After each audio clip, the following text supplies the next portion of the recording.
name's Taylin, a registered dietitian, certified diabetes care and education specialist.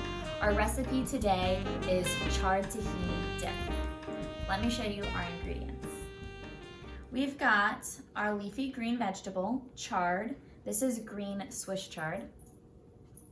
We've got tahini. Tahini is ground sesame seeds. They've been toasted, no salt or sugar is added.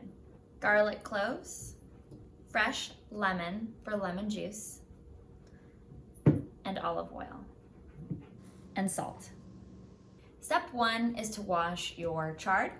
After you wash your chard, you're gonna chop off the ends, which tend to be a little bit dirty. We're gonna discard of those ends. After the chard has been washed and the ends have been cut off, we're going to de-stem it. We just take the leaves and we pull them off of the stems. Now we're actually using the stems and the veins for this recipe, so don't throw these in the garbage can, just set them aside. What we'll do with the leaves after we've taken them off of the stems is tear them into smaller pieces. This is gonna make the cooking process go a lot faster, and it's gonna make the blending process go a lot faster. Now, I actually couldn't find the green chard at my local farmer's market.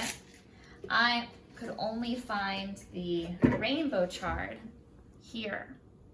And I'm not using the rainbow chard for this recipe because of that beautiful pink pigmentation. It will blend with the green when we're cooking and blending it, and it's gonna turn our dip an off brownish color. However, if I were just to make this at home for my husband and myself, I would go ahead and use the rainbow chard anyways if that's what the farmer's market has. I don't mind the off color at all. It won't affect the flavor, that's for sure. I've got my stems. I'm going to chop them up into small pieces.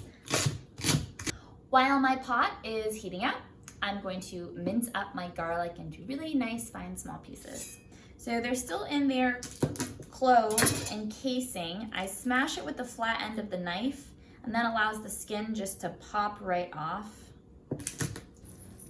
There we go.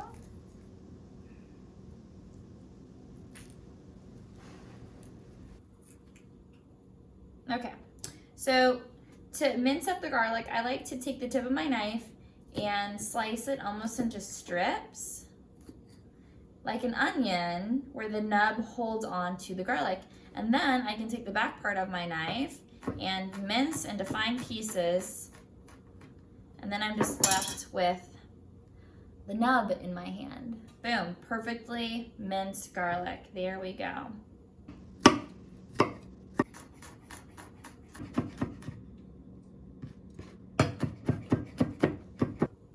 I have my pot behind me on medium-high heat. Once it's nice and warm, go ahead and add your oil.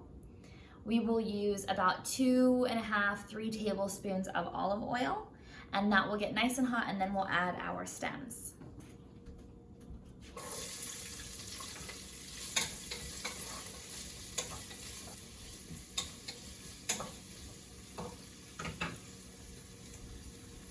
Our stems will cook for about 5 minutes until they become tender. If they do brown, you can deglaze the pan by adding just a little bit of water to it, and it'll pull up some of that browning. After about those 5 minutes, we'll go ahead and we'll add our minced garlic, and then we'll let that cook for about a minute until it becomes really fragrant. And then finally, we'll add our leaves. And at this point, we'll let it all cook together for about 10 minutes until the leaves become really wilted and tender.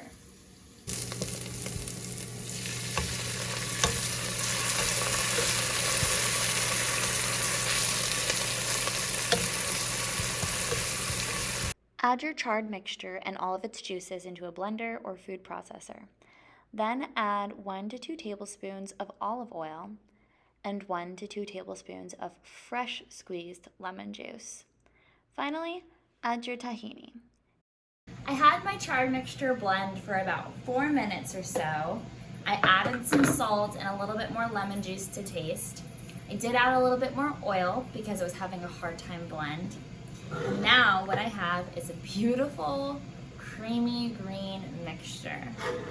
So I'm going to scrape the sides down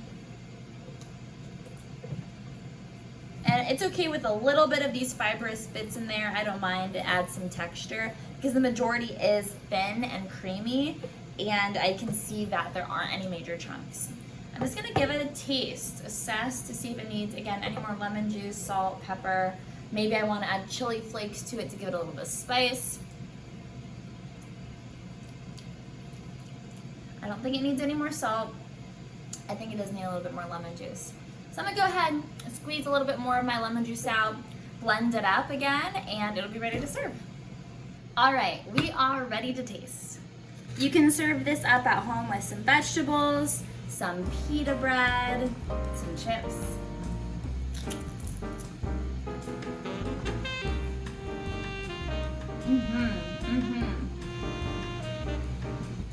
That's it. Who knew that you could use your green leafy vegetables to make a delicious dip? I hope you enjoy this recipe.